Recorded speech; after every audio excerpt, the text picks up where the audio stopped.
자, 우리 지금까지 문제풀이를 봤었고, 이제 오늘 수업의 본론으로 넘어갈 건데요. 오늘 수업 시작하기 전에 지난 시간 했던 내용 다시 한번 체크하고 오늘 수업 시작할게요. 지난 시간 했던 내용 보면은 지수가 자연수에서 정수로 확장하는 수업을 했었죠. 그리고 문제 풀면서 잠깐 언급을 했는데 오늘 수업은 정수에서 지수가 유리수로 확장되는 내용을 다룰 겁니다. 물론 유리수에 이어서 실수까지 확장할 수 있다고 했었고요. 그래서 우리가 기존에 알던 지수법칙이라는 거는 결국 오늘 수업을 다 듣고 나면은 지수가 실수일 때도 성립한다 라는 걸 알 수 있게 될 거예요. 그 대신 조건이 붙게 됩니다. 그 조건은 뒤에서 내용 다루면서 살펴보도록 할게요. 일단 자연수에서 정수로 넘어올 때까지는 조건이 하나 있긴 있었어요. 어떤 조건이었냐? 미신 A와 B가 0이 아니다 라는 조건 하에 MN이 정수일 때 이러한 지수법칙이 성립한다 라는 거를 지난 시간에 봤었죠. 물론 이 지수법칙이 성립하기 위해서 그 전에 전제 조건으로 정의를 했던 A의 0제곱은 1, 그리고 A의 마이너스 n제곱은 A의 n제곱분의 1이라고 정의를 하면서 이 정의를 토대로 지수법칙을 이끌어냈습니다. 물론 정의를 했던 이유는 지난 시간에도 말했었죠. 수학자들은 이렇게 어떠한 수체계를 늘려나감에 있어서 점점 늘려나감에 있어서 기존에 성립하던 것들을 최대한 지키면서 확장하려고 했었어요. 그래서 기존에 우리가 자연수에서 약속을 했던 지수법칙이라는 거를 정수로 늘리고는 싶은데 정수로 늘렸을 때 또 새로 법칙을 정하고 유리수로 늘렸을 때 또 새로 정하고 하면은 상당히 번거롭겠죠. 어떨 때는 이게 되고 어떨 때는 안 되고 이 여러 가지 법칙을 보면서 같은 지수 법칙임에도 불구하고 계속해서 따져줘야 되는 상황이 올 거예요. 그렇기 때문에 기존에 성립하던 것들은 최대한 유지하려고 노력했습니다. 예를 들어서 여러분들이 한 반, 23명, 22명 혹은 24명 이런 친구들끼리 우리끼리 이렇게 약속을 하자라고 정했어요. 정했는데 갑자기 한 친구가 전학을 온 거예요. 그래서 우리 반 인원이 한 명 더 늘었어요. 근데 그 친구는 아직 우리끼리 정한 약속을 몰라요. 그러면은 그 친구를 위해서 우리는 우리 반 규칙을 알려주면서 그 친구한테 이런 규칙이 있어. 너도 이 규칙을 따라야 돼. 우리가 했던 약속이야. 라고 알려줄 건가요? 아니면은 우리 한 명 더 왔으니까 규칙을 다시 정하자. 라고 할 건가요? 물론 다시 정할 수도 있겠지만 그럼 나중에 또 한 명이 전화 왔을 때 또 새로 정하고 매번 새로 정하면은 상당히 복잡하겠죠. 그리고 그 한 명이 다시 떠났을 때는 다시 우리가 기존에 있던 규칙을 쓸까? 라고 하면은 여러 가지 규칙이 섞이면서 복잡할 거예요. 그렇기 때문에 수학에서도 마찬가지로 기존에 지켜지던 것들은 최대한 유지하는 선에서 확장하려고 노력을 했습니다. 그래서 이러한 것들을 정의하면서 지수를 정수로 확장을 했었어요. 이게 지난 시간까지 배웠던 내용입니다. 그래서 이번 시간에는 지수를 유리수로 확장할 건데요. 지난 시간과 맥락은 같아요. 지난 시간에 정수로 확장할 때에도 a의 0제곱, a의 마이너스 n제곱을 정의한 거는 지수 법칙이 성립되도록 하기 위해서 정의했습니다. 마찬가지로 지수를 유리수로 확장하기 위해서 기존의 정수에서는 이런 지수 법칙이 성립했는데 유리수라고 했을 때는 p가 유리수가 되는 거죠. p 자리에 n분의 m이 들어갔습니다.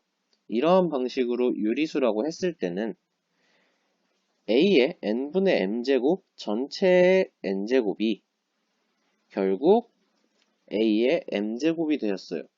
이렇게 만족한다면 우리는 유리수에서도 성립할 수 있어 라고, 적어도 이 지수 법칙은 유리수에서 성립할 수 있어 라고 말을 할 수 있겠죠.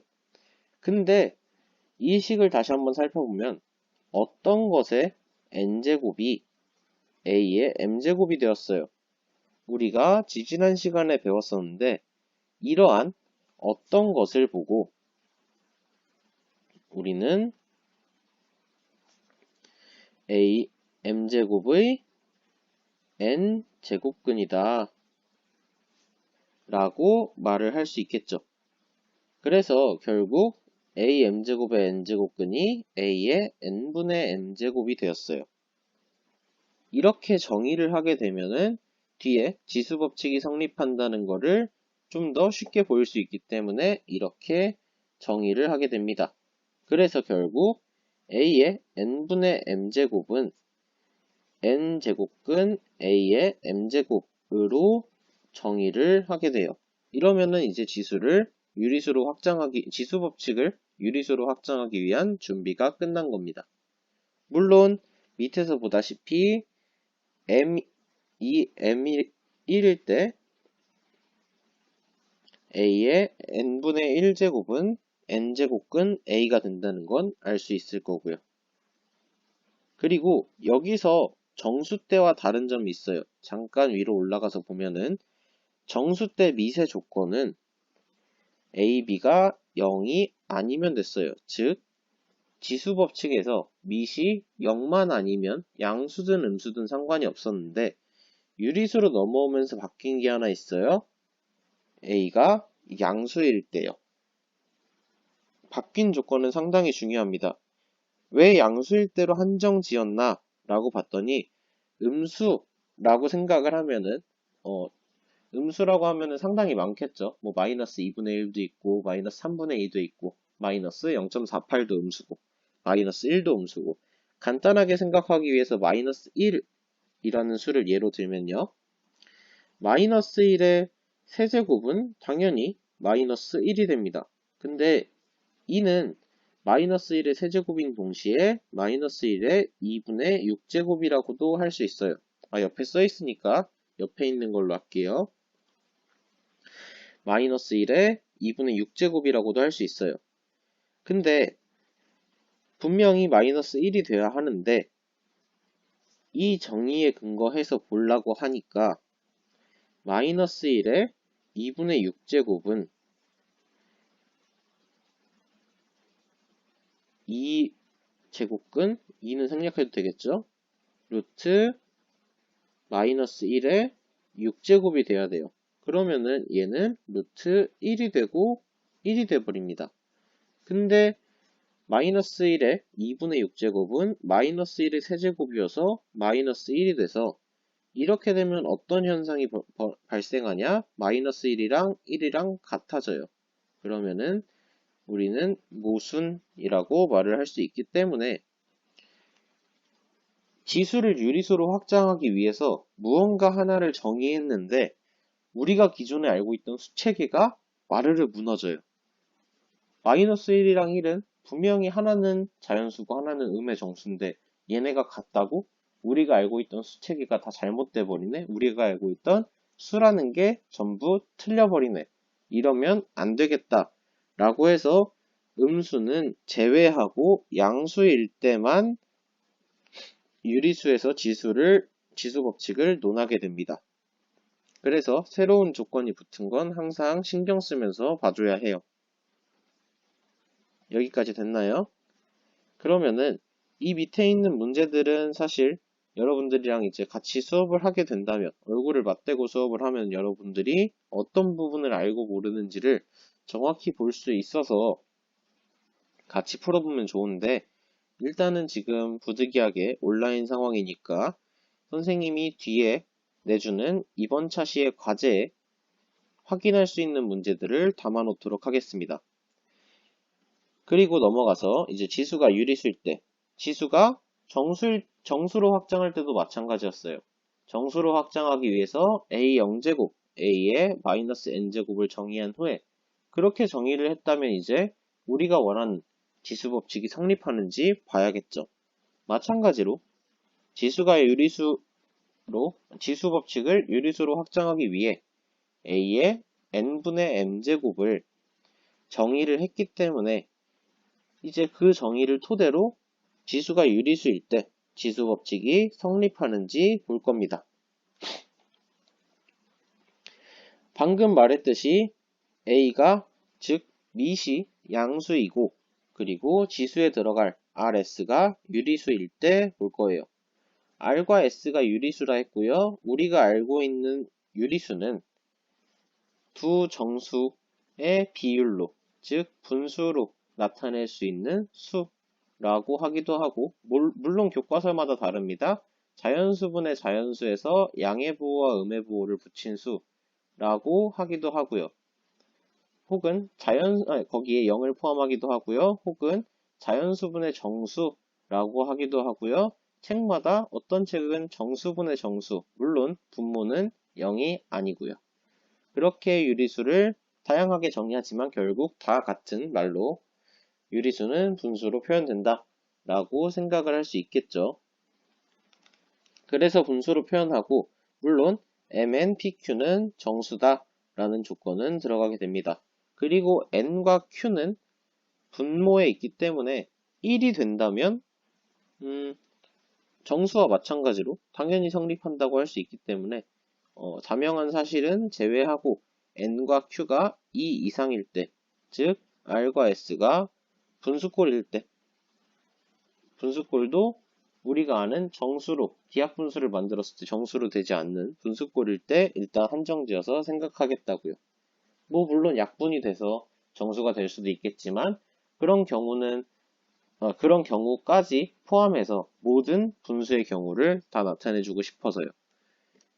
그래서 R과 S를 일단 이렇게 놓으면요.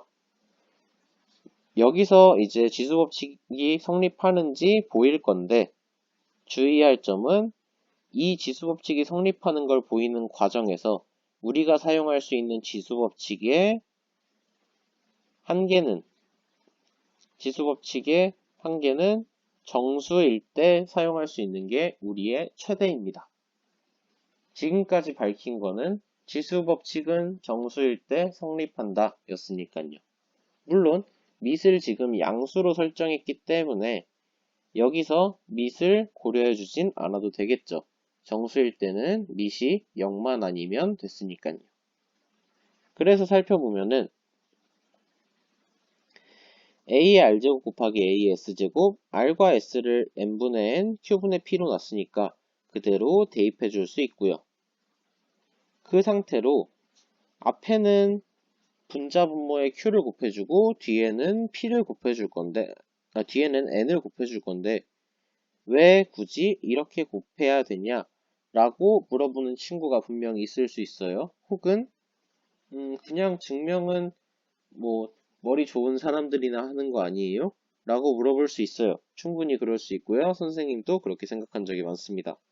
근데 이렇게 어떤 걸 보이는 과정에서 막힐 때는 선생님이 과제풀이에서도 했던 방법인데 반대해서 돌아오면서 어떤 걸 보이는 과정에서 중간에 막혔다, 잘 모르겠다 라고 하면은 우리가 결국 보여야 하는 마지막 지점에서 거꾸로 돌아가면서 중간 지점을 찾아주는 방법도 있습니다. 그래서 이 과정에 이만큼을 가려놓고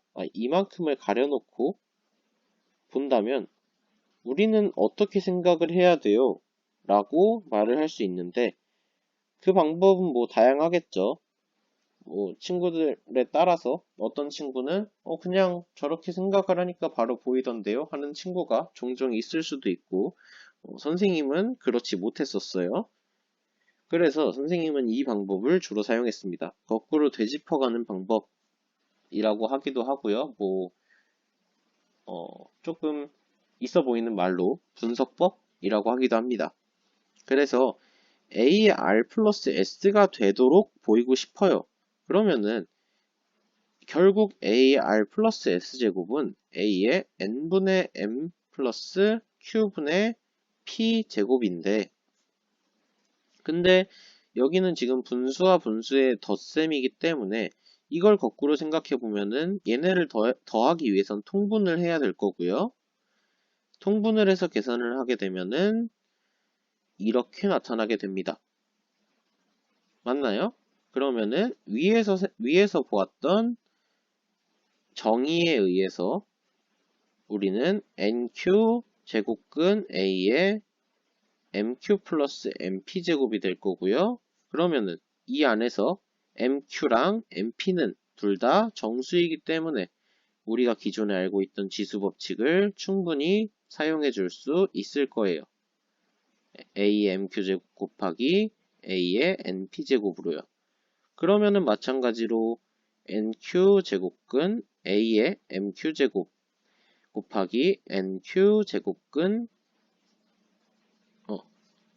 a의 np제곱이라고 쓸 수 있을 거고요. 얘네를 다시 한번 바꿔주면은 nq분의 mq제곱 곱하기 a의 nq분의 np제곱인데 우리가 아까 썼던 거는 이만큼이었단 말이죠. 그 상태에서 얘와 얘를 연결해주는 과정은 여기도 n이 들어있고 m이 들어있고 여기도 n이 들어있고 m이 들어있고 똑같이 q만 곱해졌네. 똑같이 뒤에도 n만 곱해졌네. 아, 그럼 나는 이런 방식대로 충분히 이끌어낼 수 있겠구나. 그 다음에는 이 방식으로 이끌어 나갔다면 방금 했던 과정을 거꾸로 되짚어 가면은 어차피 등호니까 다 거꾸로 돌아갈 수 있겠구나 해서 보일 수 있게 됩니다. 여기까지 이해가 됐는지 모르겠어요. 이해가 됐다면은 충분히 밑에 있는 문제 6번에 이 세 가지 나머지 지수 법칙도 스스로 보일 수 있을 겁니다. 보일 수 있을 건데 혹시 하는 마음에 하나를 풀어볼까요? 풀어보는 게 나을까요? 그러면은 공간이 여기다 푸는 게 낫겠죠? A의 이걸 풀게요.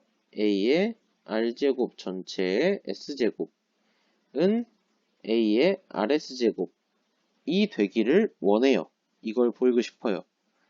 그러기 위해서 일단 밑은 양수로 주었고 RS가 유리수라고 했으니까 여기에 있는 조건을 그대로 쓸게요.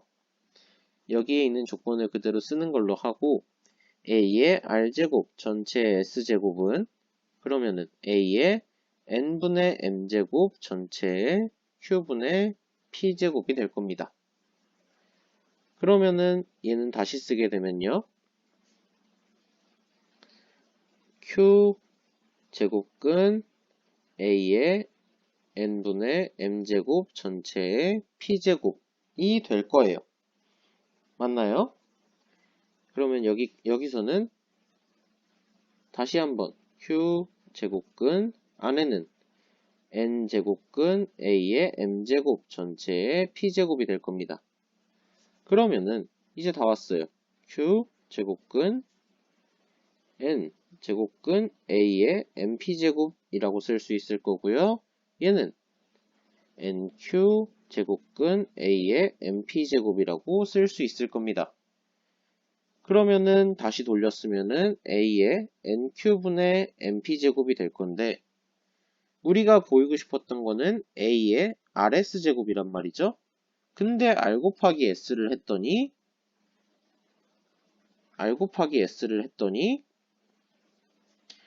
NQ분의 MP가 돼서 어머나 여기 있는 수랑 같네요. 결국 할 수 있는 말은 얘가 A의 RS제곱이구나. 그래서 지수법칙이 성립한다는 걸 보일 수 있습니다. 나머지 두 개도 충분히 유사한 방법으로 보일 수 있을 거예요. 그래서 내려보면은 지수법칙, 물론 바뀐 조건 중요하다 했습니다. 아까 정수일 때는 밑이 0만 아니면 됐는데 유리수로 확장되면서 우리가 최대한 지수법칙을 유지하려다 보니 어쩔 수 없이 바뀐 조건은 밑이 양수일 때요. 밑이 양수이고 RS가 유리수일 때까지 확장이 됩니다. 그러면은 지수법칙은 기존에 알던 방법대로 성립한다 라고 말을 할 수 있어요. 됐나요? 그리고 문제는 선생님이 마찬가지로 과제에 간단하게 내주도록 하겠습니다. 그리고 유리수까지 확장을 하고 난 다음에는 실수에 대한 확장이 나오는데, 실수는 사실 방금까지 해왔던 정수로 확장, 유리수로 확장처럼 무언가를 정의하고 실수까지 보이기가 상당히 까다로워요. 왜냐하면은 실수는 사실 어떻게 구성되어 있죠? 유리수랑 무리수로 구성되어 있습니다.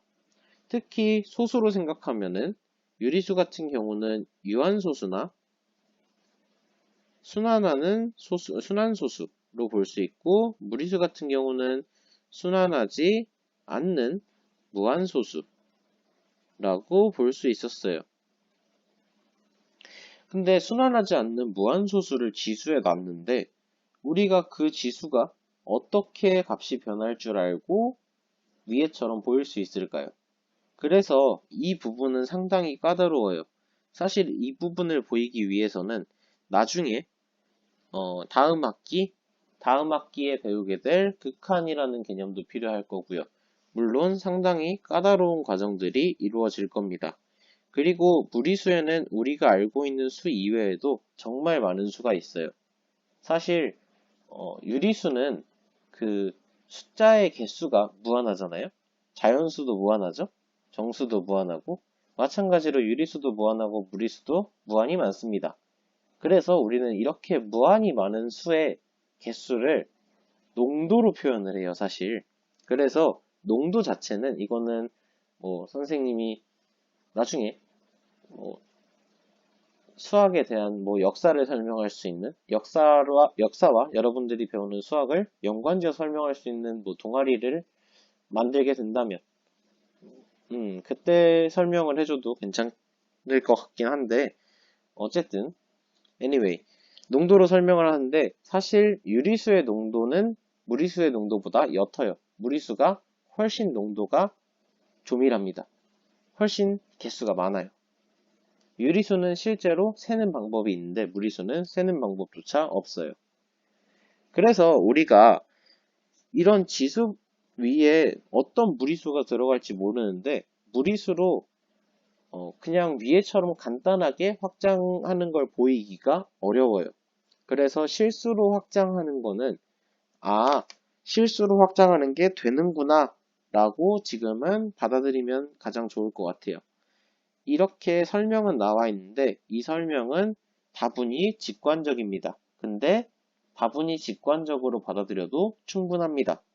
물론 주의할 점은 지수가 정수일 때는 정수로 확장됐을 때, 자연수 정수로 확장됐을 때까지는 미세 조건이 0이 아니다였어요. 근데 이 다음 유리수와 실수로 확장될 때는 미세 조건이 양수이다로 바뀌게 된다는 것만 주의해주고, 실수일 때도 유리수일 때와 마찬가지로 성립하는구나 라고 이해를 하면 충분합니다.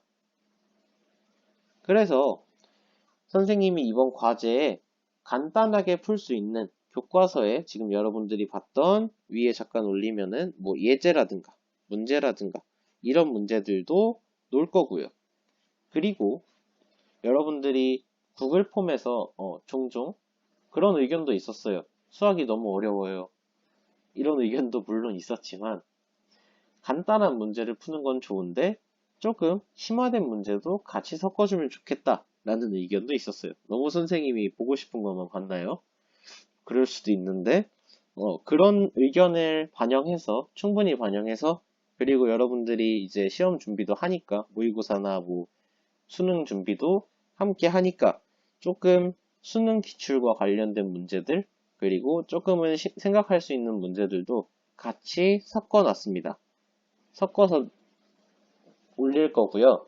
그 탑재한 문제들은 여러분들이 충분히 고민해보고 풀어보면 좋을 것 같아요. 물론 기출문제를 풀어봤다면 상당히 금방 풀 수도 있겠지만 기출문제를 아직 안 풀어봤다면 지금 한 번쯤 배우는 김에 풀어봐도 충분히 생각하기 좋을 문제들입니다. 그래서 지수를 실수까지 확장해도 우리가 알던 지수 법칙은 그대로 사용할 수 있다. 물론 미세 조건만 잘 지켜진다면요.